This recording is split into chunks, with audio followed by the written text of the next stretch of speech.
The Hamas terrorist group freed 4 female Israeli soldiers held captive in Gaza since the October 7th attacks. It's the second exchange of hostages and Palestinian prisoners in the fragile ceasefire deal that began last weekend. Here at Hostages Square, happiness and relief. You might be hearing some Israelis cheering just right now. Other people holding their hands to their faces. Other people crying with these 4 more hostages now coming home after 476 days in captivity. And we have that moment of release we want to show you now.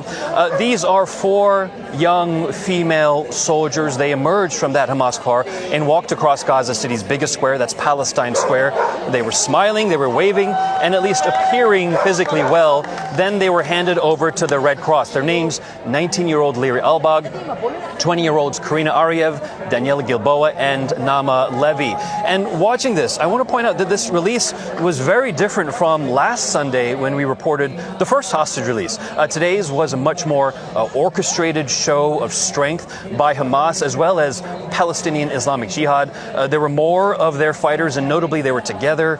There was a much larger crowd of onlookers as well. There was even a stage we saw with a banner that had the words "Zionism will not prevail." And this may now raise questions here in Israel and really around the world. How successful has Israel's 15-month bombing of Gaza actually been, and what might Israel's military do in reaction to the video we are now seeing today? But for friends and for families of the hostages, they were just jubilant. Look at that, watching from home and from here in Hostages Square.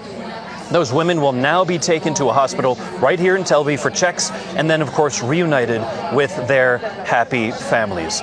Later today, Israel is expected to release 200 Palestinian detainees and prisoners. There are still 89 more hostages left in Gaza. 7 of them are Americans. 3, just 3, are believed to be alive. And the next hostage release, Dana, if the ceasefire still holds, is set for next weekend. People here are hopeful and they are anxious.